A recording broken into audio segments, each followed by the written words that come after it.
Hi, this is a continuation of today's lesson, exercise 2.4, sine of the second derivative.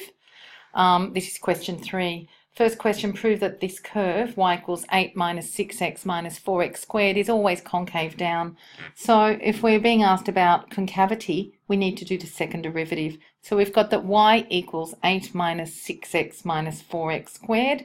Y dash, or dy dx, is minus or negative 6 minus 8x, so that's our first derivative.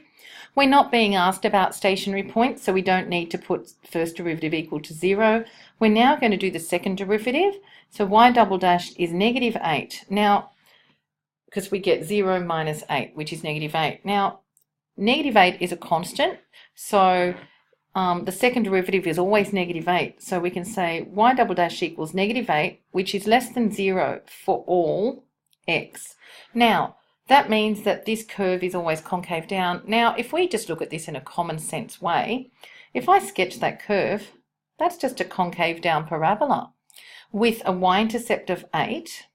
And if I have a quick look, now you don't have to do this. So what you need to do is y double dashed equals negative 8, which is less than 0 for all x, therefore concave down for all x, okay? For all x. Okay, now that's enough there. Now, just to show you why this works, this is a concave down parabola because it's minus the coefficient of the x squared is negative. It's got a y-intercept of 8, and if I want to draw a quick sketch rather than factorising it, if I just look at where the axis of symmetry is, it's x equals minus b on 2a, so the axis of symmetry is x equals negative 6 over 2 times 8. So it's 6 on 16, which is 3/8. So the axis of symmetry is 3/8, which is roughly about here. Look, it really doesn't matter what the y value is at that vertex, okay? But that's what the curve looks like. And we can see it's always concave down. But by doing the second derivative, showing that it's negative 8, which is always less than 0, therefore we've proved that it's concave down. The second question, question 14 from exercise 2.4, show that function of x, which is equal to 2 over x squared, is concave upwards for all x not equal to 0. So our function of x is 2 over x squared.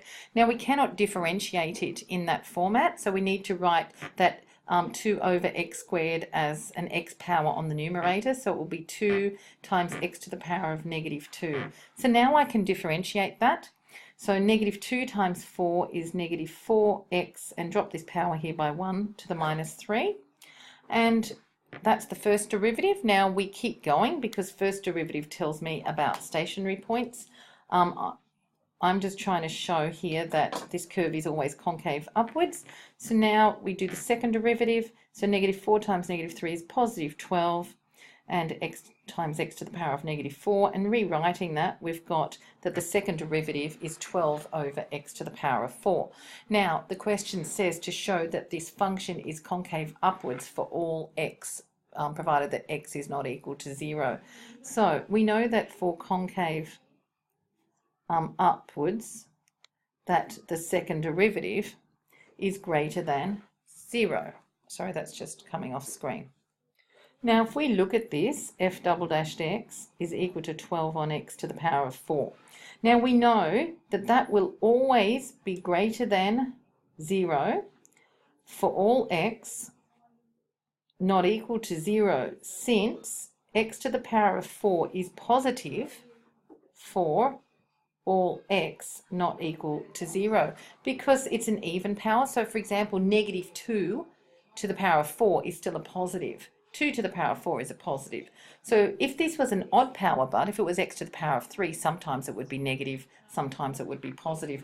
But that expression will always be positive, and you need to say why, since x to the power of 4 is greater than 0 for all x not equal to 0. See, that second derivative will, the other thing is you're not allowed to have x equals 0 anyway here, because that would be undefined, okay? So therefore we've proven that there. Now, looking back at the question, show that function of x equals 2 over x squared is concave up. If I actually come to draw this curve, function of x equals 2 on x squared, it looks like a hyperbola, but it's got an x squared. So if I actually do some substitution, like when x is 1, y is 2. Okay, I'm just going to do a few values. When x is a half, y would be, so it's 2 over a quarter, it would be 8. Okay, when x is 2, you get y is a half. So it actually looks like this. But the real difference is where we've got our negative values. When x is -1, y is 2, because we get 2 over 1 is 2. When x is negative a half, we get 8. And when x is, say, -2, we get 2 over 4, which is a half. So the actual curve looks like this. And if you look at both those curves, if I were to sketch it, this is part of a concave up curve, and so is this. So hence, function of x equals 2 on x squared is always concave up, where apart from x equal to 0, because the curve is actually undefined for x equals 0 anyway. Okay. Now for exercise 2.4, question 17a, show that this curve here has no points of inflection. Now remember, points of inflection has to do with the second derivative, so we need to work on the second derivative. So we've got y equals x to the power of 4 plus 12x squared minus 20x plus 3. Let's do the first derivative. Y dash is 4x cubed plus 24x minus 20. And the second derivative, y double dash, is 12x squared plus 24. Now we have to show that there are no points of inflection. So for inflections, we know that the second derivative, y double dash, is equal to 0. So let's put our second derivative equal to 0, and let's try and solve this. So if there are no inflections, there must be no solution for this. So we're going to divide through by 12, and we've got x squared plus 2 equals 0. And if we take this 2 to the other side, we've got x squared equals -2. Now that has no real solutions, because, and I can show it as well, that x equals plus or minus the square root of -2. That has no solutions. You cannot square root a negative. So therefore, no real solutions. Therefore, as y double dash cannot equal 0, there are no inflections. Okay? Now for part B, describe the concavity of the curve. So let's look at y double dash. It equals 12x squared plus 24. Now, no matter what the value of x is, if x is 0, the second derivative will equal 24. If x is negative, no matter what it is, the negative will get squared and you'll get a positive answer here, and we'll add 24, the answer will be positive. And so far we've seen that whether x is, so if x is 0, y double dash is positive. If x is negative, y double dash is positive. And if x is positive, y double dash is also positive. For example, if x was any positive number, you square it, you get a positive answer, you times it by 12, you add 24, answer's positive. Therefore, the second derivative is greater than 0 for all x, therefore concave up.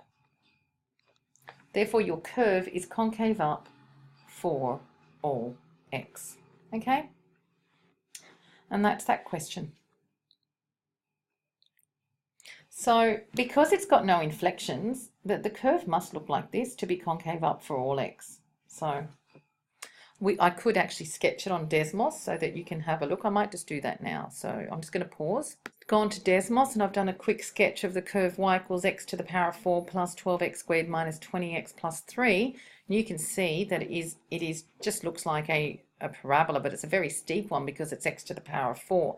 So not all x to the power of 4s are in that W shape. This is not in the W shape. This is actually just like a very steep parabola.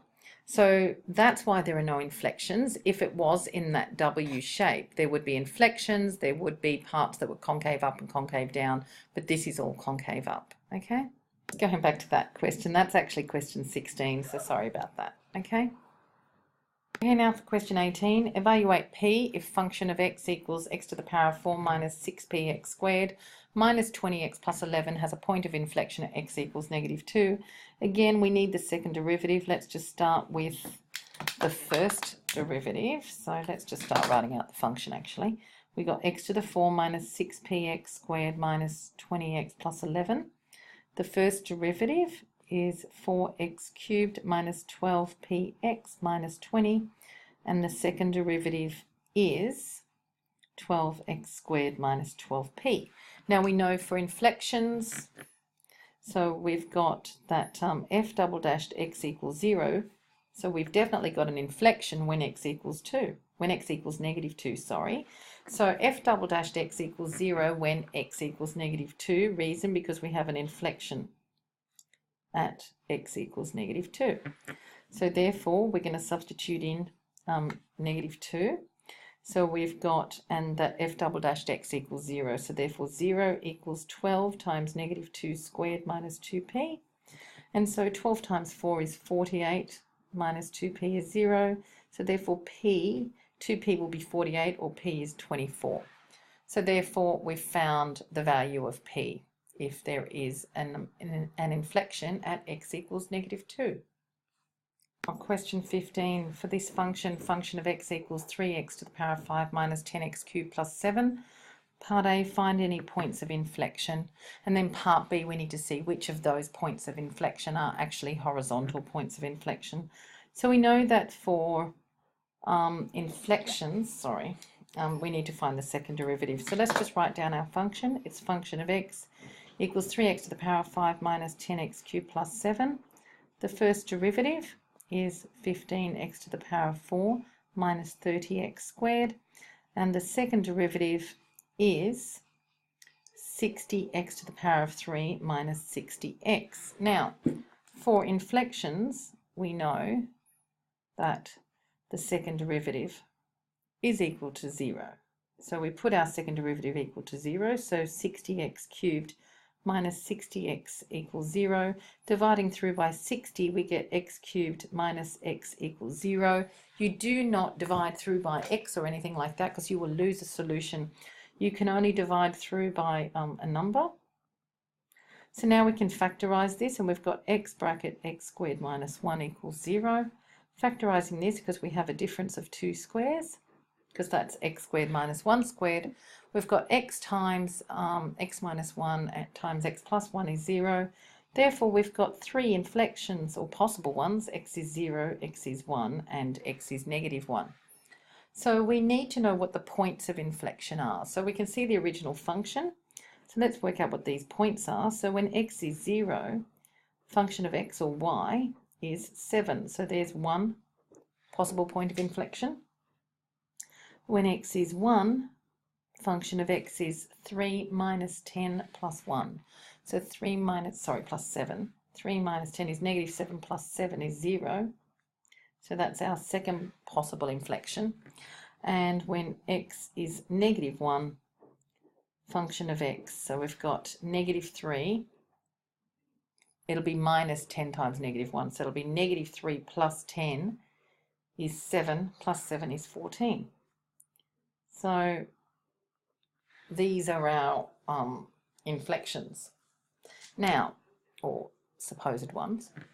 Well, we need to really prove that they're inflections. So we're also asked to state, so what I'm going to do before I show that they're all inflections by looking at change of concavity around the second derivative, I'm also going to see which of these are horizontal inflections. So for horizontal inflections, we also know that f dashed x is equal to 0 as well. Okay, now what I'm going to do, I'm going to try x is 0, x is 1, x is minus 1 into this. My other thing that I can do is just solve this up here and see whether I get x is 0, 1 or 2 that are also solutions for this. So I can do this in 2 different ways. So look, I might just solve this first because you might feel more comfortable doing that. So this is my first derivative is equal to 0 for stationary points. But actually, so for horizontal inflections, the first derivative would be 0 as well. But actually what I'll do, but that's for all stationary points as well. What I might do, I'm going to go sub x equals 0 into f dashed x. So we're going to sub x is 0 into f dashed x. I might just do it this way. So f dashed of 0 is 15 times 0 to the power of 4 minus 30 times 0 squared, which is 0.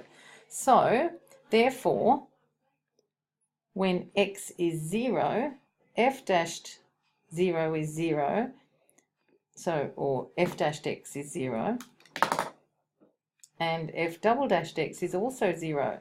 So therefore, we've got a horizontal inflection, or what we think is a horizontal, well, it will be one. We've got a horizontal inflection when x is 0.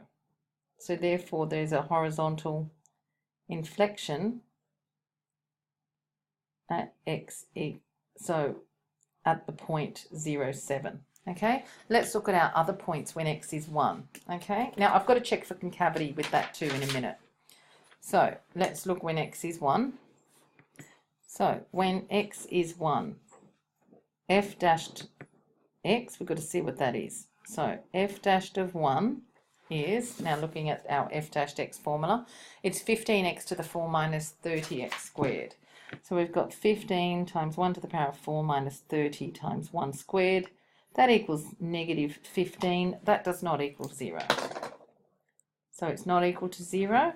And also the other one was when x equals negative 1. Let's see what f dashed negative 1 is. It's 15 times negative 1 to the power of 4 minus 30 times negative 1 squared. That also equals negative 15. That doesn't equal 0. So therefore, therefore the point 1, when x is 1, y is 0, we can see down here. So the points 1, 0 and negative 1, 14 are not horizontal inflections, they're just normal inflections. So therefore 1, 0 and negative 1, 14 are ordinary inflections. Okay, now we really do need to check concavity before I can really say that. Okay, and we're saying also that the only horizontal inflection is at the point 0, 7. Now, in an exam, if you're going to call something an inflection, we must check concavity. Okay, so check concavity. So we're going to do it for each of those points. So f double dashed x, I'm going to do it for x is 0.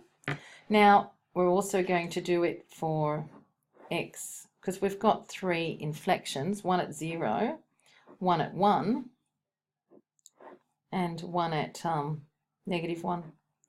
So this is the horizontal inflection, and these are the ordinary inflections, but we really need to be checking concavity. Now I'm just going to write down what my second derivative is. The second derivative's equation is 60x cubed minus 60x. There it is. Okay, 60x cubed minus 60x. So let's check some points. So when x is 0, we know that the second derivative is 0. When x is 1, the second derivative is 0. When x is negative 1, the second derivative is also 0.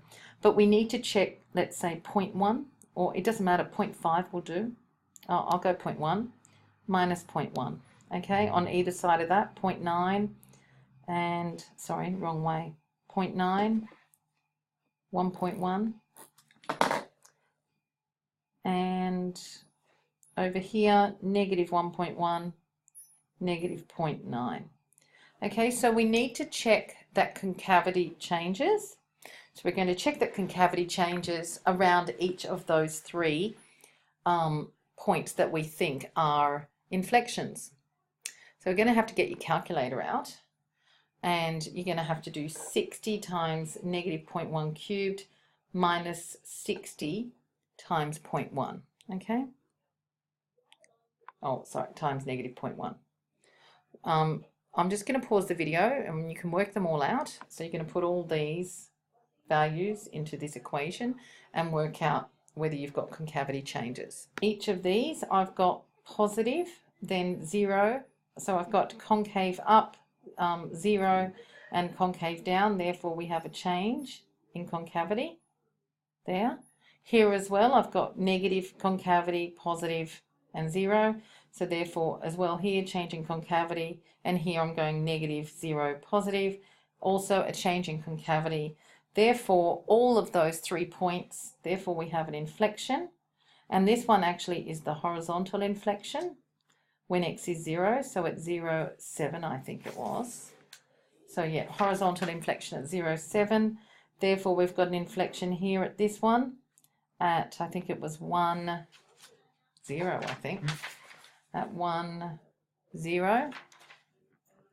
And for the last one, therefore, see, because for all of these, concavity changes, therefore concavity changes.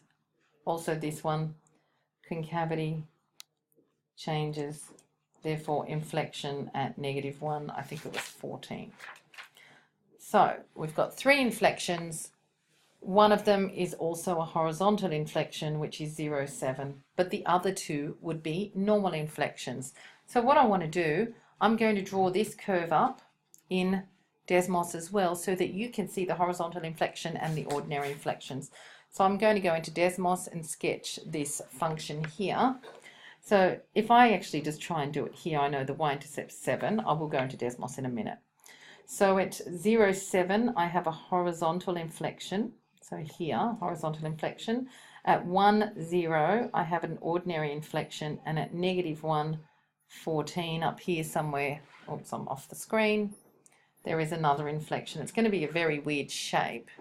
So we could actually sketch it. So I'm going to have a look actually. I'm going to try and sketch it down here before we go to Desmos. So if we look at, I know it's a bit weird, but if I've got -1 here, just beyond, a little bit below -1, I seem to have concave down. Oh, it might be a bit hard to draw. And then I've got concave up. I think I will draw it on Desmos actually. One sec. This is the curve in Desmos. Now remember, we're just looking at inflections. We know that at 0, 7 we have a horizontal inflection, and that's there. We also know at, I think, the point -1, 14, look, concave down, concave up. So we're going concave down, concave up. So at around this point, we've got a change in concavity. Down, up. So that's up, down. So there's a horizontal inflection here, changing concavity from up to down, but a horizontal, the curve's also horizontal there. And then we said at 1, 0, there was another inflection. So just watching here, concave down, concave up. So at this point, 1, 0, we've also got an inflection, but this is just an ordinary inflection. It's not horizontal like this one, okay? So that's just looking at that curve there. Obviously, I was not going to be able to sketch that because we need to work out where maxima and minima are to sketch something like this. It's actually quite tricky, okay? Now also just looking at the examples here, you don't have to copy these down, but it's saying does this curve have a point of inflection? Of course, you do the second derivative, put it equal to 0 and solve, and we do see that we get a solution of x is 0. So we've got a possible inflection provided that concavity changes. We should really write possible point of inflection always. Now see in this example here, actually concavity doesn't change. So this one is actually not a point of inflection. So with this you have to be very, very careful. So this is why we have to check for concavity changes, okay? So when the second derivative equals 0, you've only got a possible point of inflection. So you must check that concavity changes. Actually, I do want you to copy this example down. So can you please do that, okay? So this, I'm just stressing here the importance of checking concavity changes, okay? Also back in my other example, which was, I think example 18 or 20, no it wasn't, it was 15. Just need to always say possible inflection before we confirm it, okay? So I just didn't write that on that last question. So for this one, question 2, it says to find the values of x for which this curve is concave down again. Concave down means second derivative less than 0. So you would do the second derivative, put it less than 0. This is just a linear function, so it can be solved as normal. You don't need to sketch it. It's not a parabola, the second derivative. So that's fairly straightforward. It's concave down when x is less than 1 1/6, okay? And for this one, find the inflections on that curve. Again, second derivative, work it out, put it equal to 0, solve. Now we've got one solution here, find the y value. Then you need to say that it's a possible inflection provided that concavity changes. And in this case, we're looking at on either side of the inflection, of the possible inflection, we do have a change in concavity from concave down to up. So therefore there is a concavity change, and hence 2, 3 will be a point of inflection, okay? So just having a look at those examples as well, all right? I'll just set the exercise now. Please do exercise 2.4 from your textbook. Question 1, 2, 5, 7, 12, 13, 17, 19, and